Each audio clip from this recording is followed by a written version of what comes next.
안녕하십니까. 조갑제TV 시청자 여러분, 저는 조갑제닷컴의 조세별입니다. 지금 시각은 2021년 2월 21일 오후 5시를 가리키고 있습니다.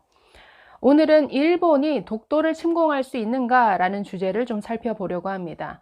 왜 뜬금없이 독도냐 하실 텐데요. 자, 우리 군이 이 독도 문제를 들고 나왔습니다. 자, 지난 2월 11일자 언론 보도에 따르면 우리 군은 일본의 자위대가 독도를 침공하는 이 가상의 시나리오를 만들어서 그에 대한 우리 군의 대응 전략이라는 이 문건을 만들어서 국회에 보고했습니다. 자, 지난해 12월에 국회에 보고한 것으로 알려졌는데요.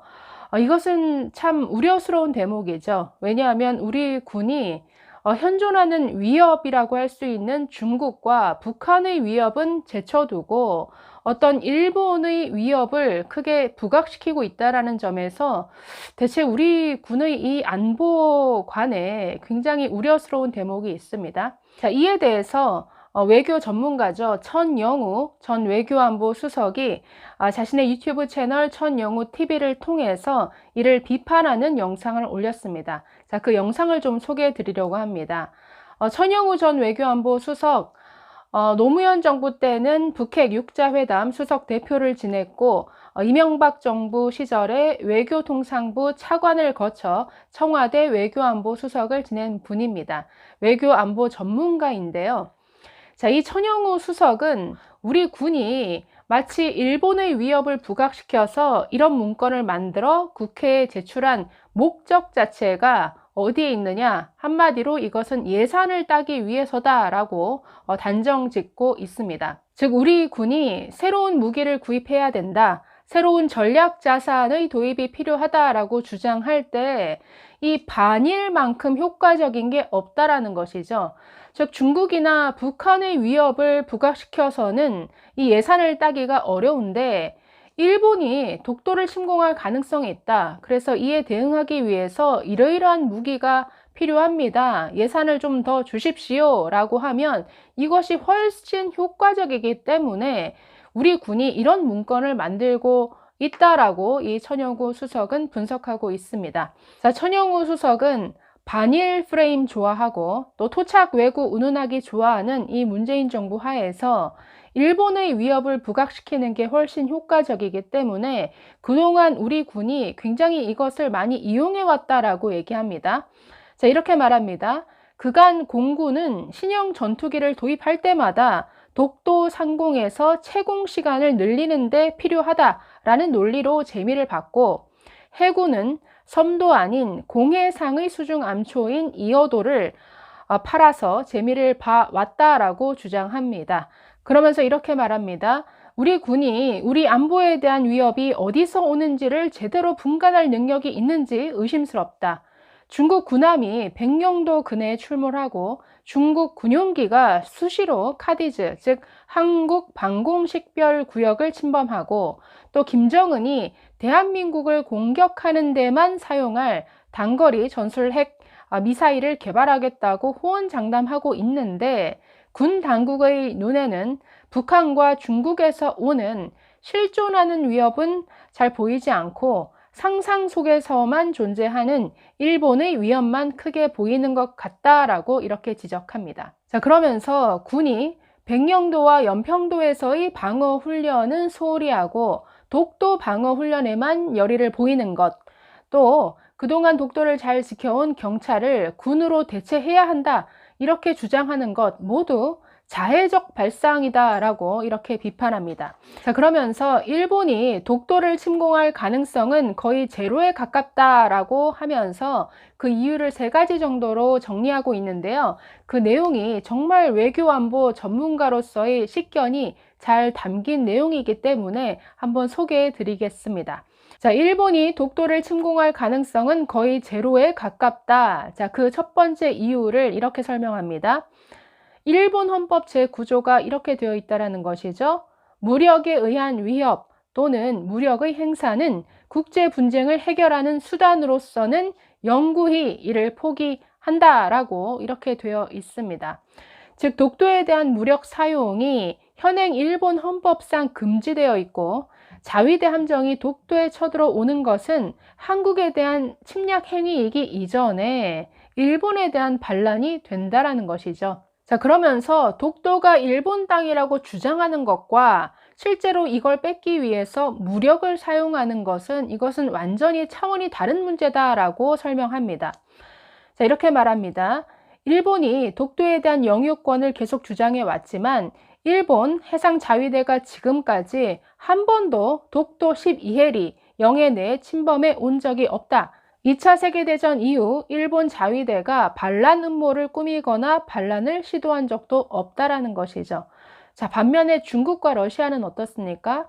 중국은 불법으로 남중국해 도서를 점령하고 있고 러시아는 2년 전 독도 영공을 2번이나 침범한 적이 있습니다. 중국과 러시아는 국제관계에서 법을 예사로 무시하고 힘으로 현상 변경을 막 시도하는 이런 무법 국가들이지만 전후 일본은 그래도 민주국가이고 법치국가라는 것이죠. 자, 그러면 어떤 사람은 이렇게 얘기하죠. 일본이 개헌을 해서 독도 침공할 수 있지 않느냐, 이런 가능성을 제기하는데, 자, 이에 대해서도 천수석은 이렇게 말합니다. 일본이 교전권을 가진 정상 국가가 되더라도 타국의 관할 하에 있는 지역에 관할국의 허가 없이 진입하거나 무력을 사용하면 이것은 침략 행위가 된다. 유엔 헌장 51조는 자위권 행사와 안보리가 승인한 경우 이외에는 무력 사용을 포괄적으로 금지하고 있다라고 이렇게 말합니다.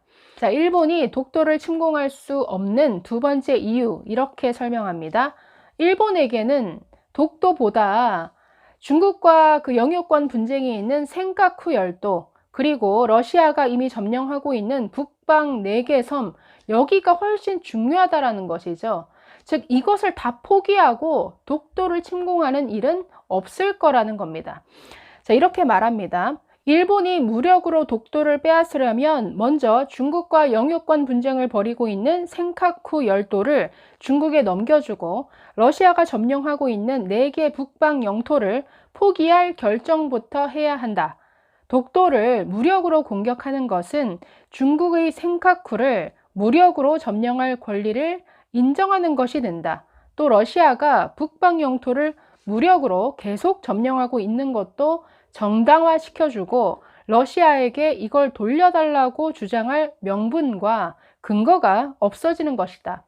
영토 문제는 굳이 법과 외교로 해결할 필요 없이 무력으로 해결해도 된다는 원칙을 일본이 인정하는 꼴이 된다라는 이런 뜻이라는 거죠. 그렇기 때문에 함부로 움직일 수 없다라는 겁니다. 이어서 이렇게 말합니다. 일본에게는 센카쿠 열도를 지키는 게 독도를 빼앗는 것보다 정치적으로나 또 안보상으로나 수백 배, 수천 배 더 중요하다.